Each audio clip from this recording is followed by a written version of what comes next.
Test 2. This is the IELTS listening test. You will hear a number of different recordings and you will have to answer questions on what you hear. There will be time for you to read the instructions and questions and you will have a chance to check your work. All the recordings will be played once only. The test is in 4 parts. At the end of the test, you will be given 10 minutes to transfer your answers to an answer sheet. Now turn to Part 1.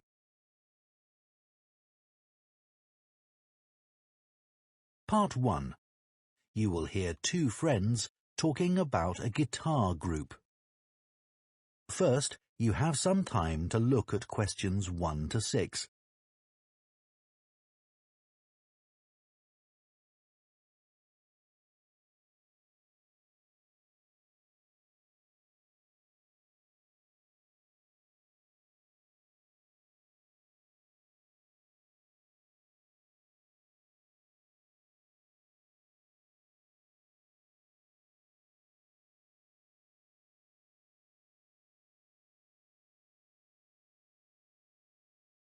Now listen carefully and answer questions 1 to 6. Hi, Coleman. How are you? Good, thanks. I wanted to have a chat with you because our friend Josh told me that you've joined a guitar group and it sounds interesting. I'd really like to learn myself. Why don't you come along? I'm sure there's room for another person. Really? So, who runs the classes? He's called a coordinator. His name's Gary Matheson. Let me note that down. Gary... How do you spell his surname? It's Matheson.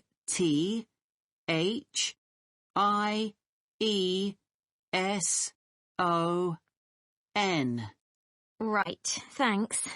He's retired, actually, but he's a really nice guy, and he used to play in a lot of bands. Thanks. So, how long have you been going? About a month now. And could you play anything before you started? I knew a few chords, but that's all. I'm sure everyone will be better than me. That's what I thought too. When I first spoke to Gary on the phone, he said it was a class for beginners, but I was still worried that everyone would be better than me. But we were all equally hopeless. Oh, that's reassuring. So, where do you meet? Well, when I joined the group, they were meeting in Gary's home. But as the group got bigger, he decided to book a room at the college in town. I prefer going there. I know that place. I used to go to tap dancing classes there when I was at secondary school. I haven't been since, though, and I can't remember what road it's in. Is it Lock Street? It's just beyond there, at the bottom of New Street, near the city roundabout. Yes, of course. The guitar club is on the first floor in room T347. Right. And when do you meet? Is it at the weekend? We meet on Thursdays. It used to be 10:30, and that suited me well. But now we meet at 11. The class that's in there before us asked if they could have the room for another 30 minutes. Oh, I see. Well, I'd love to come, but I don't have a guitar. Well, you can always buy a second-hand one. There's a website called The Perfect Instrument that sells all kinds of guitars, violins, and so on. I'm sure you'll find something there. Before you hear the rest of the conversation, you have some time to look at questions 7 to 10.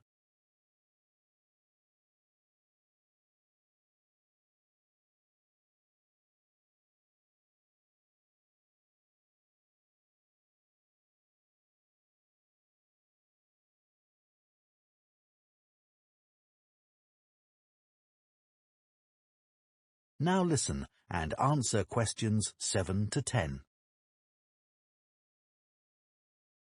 So, what's a typical lesson like with Gary? Well, he always starts by getting us to tune our guitars. That takes about 5 minutes. Uh-huh. Some people have an app they use, but others do it by ear. Gary goes round and helps them. And while he's doing that, he tells us what he's going to do during the lesson.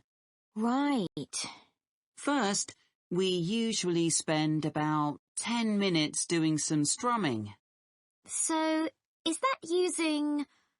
what are they called? Plectrums? No, we just use our thumbs. Oh, much easier. Gary reminds us where to put our fingers for each chord, and then we play them together. Sometimes we all just start laughing because we're so bad at keeping time. So Gary starts clapping to help us. Do you learn to play any songs? Yes, we do at least one song with words and chords. I mean, that's harder than you think. Oh, I'm sure it is. That part of the lesson takes about 15 minutes. He often brings a recording of the song and plays it to us first. Then he hands out the song, and if there's a new chord in it, we practice that before we play it together, but really slowly. Do you do any finger picking? That's the last 10 minutes of the lesson, when we pick out the individual notes from a tune he's made up. It's always quite simple. That must be hard, though. Oh, it is. But people like it because they can really concentrate. And if we're all playing well, it sounds quite impressive. The only trouble is that he sometimes gets us to play one at a time. You know, alone. Oh, that's scary. It is. But I've got used to it now. At the end, he spends about 5 minutes telling us what to practice for the following week. Well, thanks, Coleman. I'll go and have a look at that website, I think. That is the end of Part 1. You now have 1 minute to check your answers to Part 1. Part 2.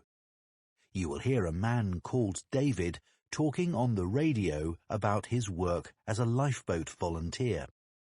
First, you have some time to look at questions 11 to 16.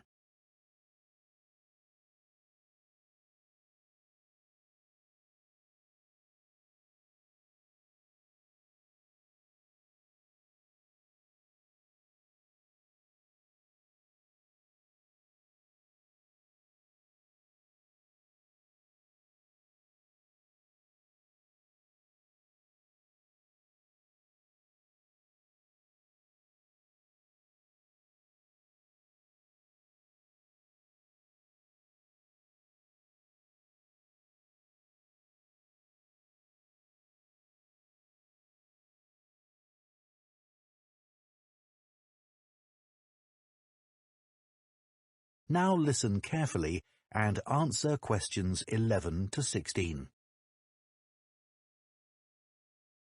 I never really planned to be a lifeboat volunteer when I came to live in North Sea. I'd been working in London as a website designer, but although that was interesting, I didn't like city life. I'd been really keen on boats as a teenager, and I thought if I went to live by the sea, I might be able to pursue that interest a bit more in my free time. Then I found that the Lifeboat Institution was looking for volunteers, so I decided to apply. The Lifeboat Institution building here in North Sea's hard to miss. It's one of the largest in the country. It was built 15 years ago, with funds provided by a generous member of the public who'd lived here all her life. As the Lifeboat Institution is a charity that relies on that kind of donation, rather than funding provided by the government, that was a huge help to us. When I applied, I had to have a health assessment. The doctors were particularly interested in my vision. I used to be short-sighted, so I'd had to wear glasses, but I'd had laser eye surgery 2 years earlier, so that was okay. They gave me tests for colour blindness, and they thought I might have a problem there, but it turned out I was okay. When the Coast Guard gets an alert, all the volunteers are contacted and rush to the lifeboat station. Our target's to get there in 5 minutes. Then we try to get the boat off the dock and out to sea in another 6 to 8 minutes. Our team's proud that we usually achieve that. The average time across the country's 8.5 minutes. I've recently qualified as what's called a helmsman, which means I have the ultimate responsibility for the lifeboat. I have to check that the equipment we use is in working order. The crew have special life jackets that can support up to 4 people in the water, and it's ultimately my decision whether it's safe to launch the boat. But it's very rare not to launch it, even in the worst weather. As well as going out on the lifeboat, my work involves other things too. A lot of people underestimate how quickly conditions can change at sea, so I speak to youth groups and sailing clubs in the area about the sorts of problems that sailors and swimmers can have if the weather suddenly gets bad. We also have a lot of volunteers who organise activities to raise money for us, and we couldn't manage without them. Before you hear the rest of the talk, you have some time to look at questions 17 to 20.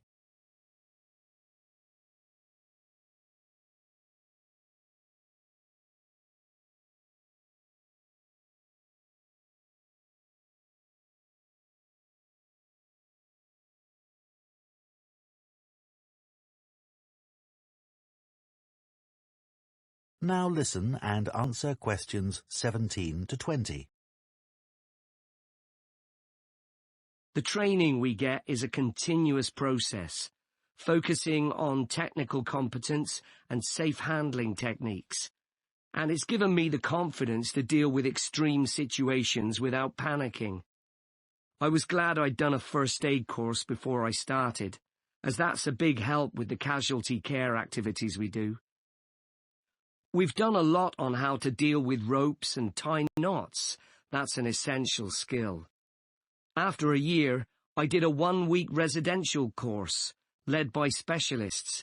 They had a wave tank where they could create extreme weather conditions, so we could get experience of what to do if the boat turned over in a storm at night, for example. Since I started, I've had to deal with a range of emergency situations, but the work's hugely motivating. It's not just about saving lives. I've learned a lot about the technology involved. My background in IT's been useful here, and I can use my expertise to help other volunteers. They're a great group. We're like a family, really, which helps when you're dragging yourself out of bed on a cold, stormy night. But actually, it's the colder months that can be the most rewarding time. That's when the incidents tend to be more serious, and you realize that you can make a huge difference to the outcome. So, if any of you listeners are interested, why don't you give us a call? That is the end of part 2. You now have 30 seconds to check your answers to part 2.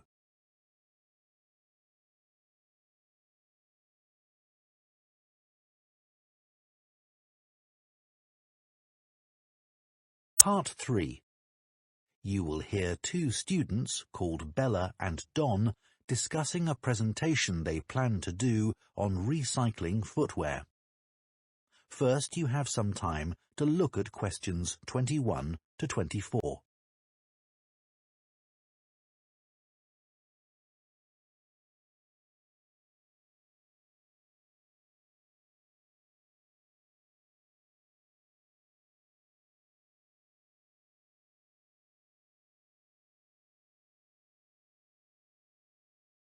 Now listen carefully and answer questions 21 to 24.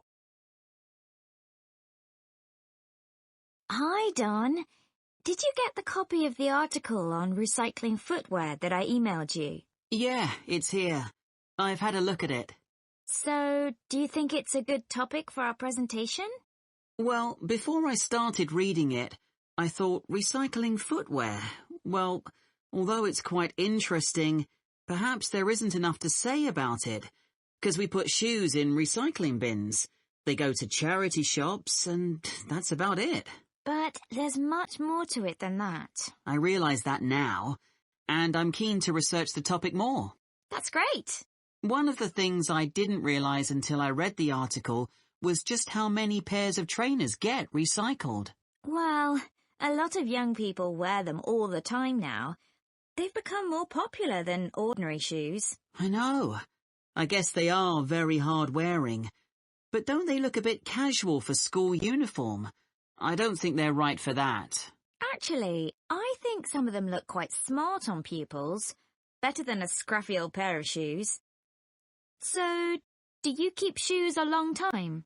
Yes, though I do tend to wear my old pairs for doing dirty jobs like cleaning my bike. I must admit, I've recycled some perfectly good shoes that haven't gone out of fashion and still fit, just because they don't look great on me anymore. That's awful, isn't it? I think it's common because there's so much choice.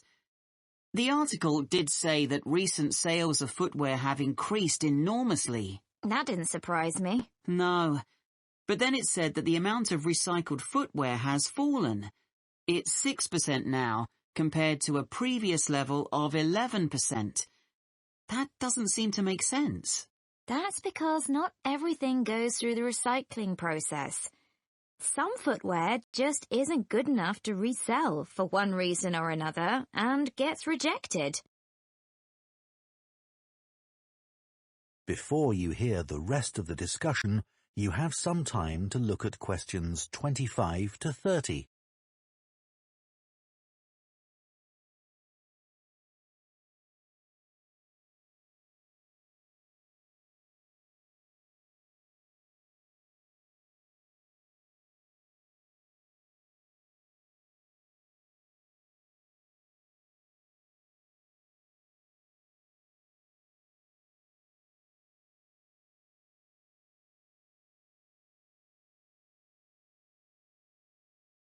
Now listen and answer questions 25 to 30. So, let's find some examples in the article of footwear that was rejected for recycling. Okay. I think there are some in the interview with the recycling manager. Yeah, here it is. Let's start with the ladies' high-heeled shoes. What did he say about those? He said they were probably expensive. The material was suede, and they were beige in colour. It looked like someone had only worn them once, but in a very wet field, so the heels were too stained with mud and grass to resell them. Okay. And the leather ankle boots. What was wrong with them? Apparently, the heels were worn, but that wasn't the problem. One of the shoes was a much lighter shade than the other one. It had obviously been left in the sun. I suppose even second-hand shoes should look the same. Sure. Then there were the red baby shoes. Oh, yes. We're told to tie shoes together when we put them in a recycling bin, but people often don't bother. You'd think it would have been easy to find the other, but it wasn't. That was a shame because they were obviously new. The trainers were interesting. He said they looked like they'd been worn by a marathon runner. Yeah. Weren't they split? Not exactly. One of the soles was so worn under the foot that you could put your finger through it. Well, we could certainly use some of those examples in our presentation to explain why 90% of shoes that people take to recycling centres or bins get thrown into landfill. What did you think about the project his team set up to avoid this by making new shoes out of the good parts of old shoes? It sounded like a good idea. They get so many shoes, They should be able to match parts. I wasn't surprised that it failed, though. I mean, who wants to buy second-hand shoes, really? Think of all the germs you could catch. Well, people didn't refuse them for that reason, did they? It was because the pairs of shoes weren't identical. They still managed to ship them overseas, though. That's another area we need to discuss. You know, I used to consider this topic just from my own perspective, by thinking about my own recycling behavior, without looking at the bigger picture. So much happens once shoes leave the recycling area. It's not as simple as you first think, and we can show that by taking a very different approach to it. Absolutely. So let's discuss how we're going to split up the present. That is the end of part 3. You now have 30 seconds to check your answers to part 3. Part 4. You will hear a zoology student giving a presentation about an animal called a tardigrade. First, you have some time to look at questions 31 to 40.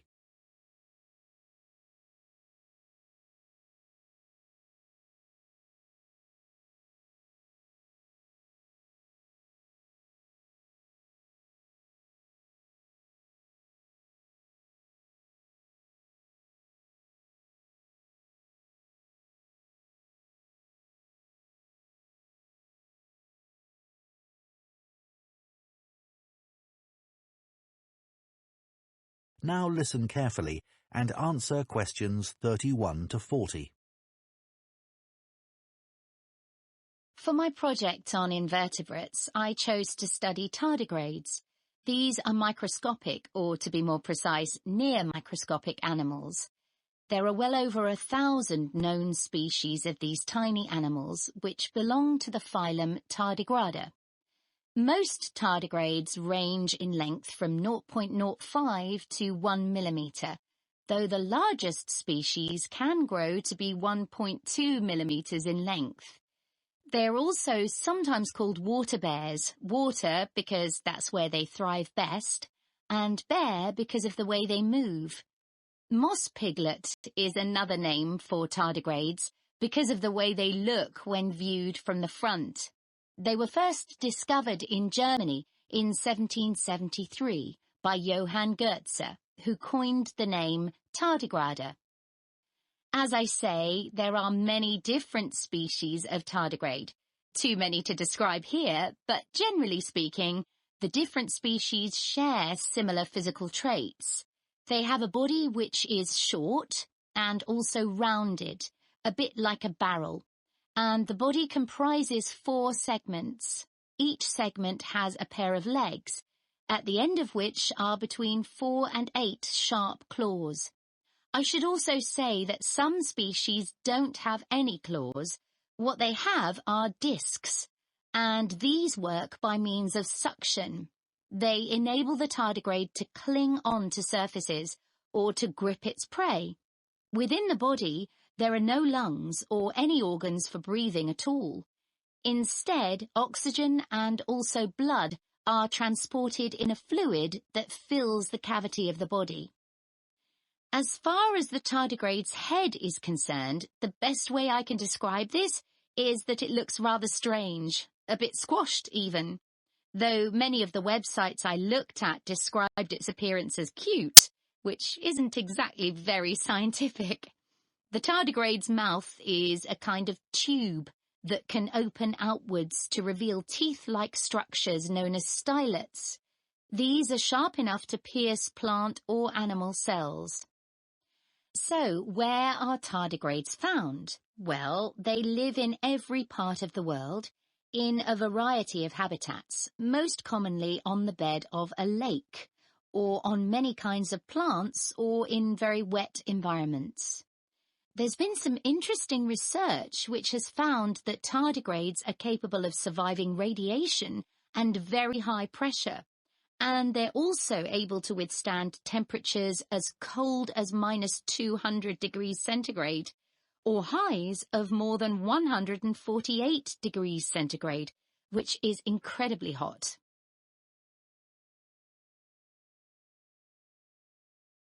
It has been said that tardigrades could survive long after human beings have been wiped out, even in the event of an asteroid hitting the Earth. If conditions become too extreme and tardigrades are at risk of drying out, they enter a state called cryptobiosis. They curl into a ball called a tun, that's T-U-N, by retracting their head and legs, and their metabolism drops to less than 1% of normal levels. They can remain like this until they are reintroduced to water, when they will come back to life in a matter of a few hours. While in a state of cryptobiosis, tardigrades produce a protein that protects their DNA. In 2016, scientists revived 2 tardigrades that had been tuns for more than 30 years. There was a report that, in 1948, a 120-year-old tun was revived, but this experiment has never been repeated. There are currently several tests taking place in space to determine how long tardigrades might be able to survive there. I believe the record so far is 10 days. So, moving on. In terms of their diet, tardigrades consume liquids in order to survive. Although they have teeth, they don't use these for chewing. They suck the juices from moss or extract fluid from seaweed. But some species prey on other tardigrades, from other species or within their own. I suppose this isn't surprising, given that tardigrades are mainly comprised of liquid and are coated with a type of gel. Finally, I'd like to mention the conservation status of tardigrades. It is estimated that they have been in existence for approximately 500 million years, and in that time, they have survived 5 mass extinctions. So it will probably come as no surprise to you that tardigrades have not been evaluated by the International Union for Conservation of Nature and are not on any endangered list. Some researchers have described them as thriving. Does anyone have any questions they'd like to ask? That is the end of Part 4. You now have 1 minute to check your answers to Part 4.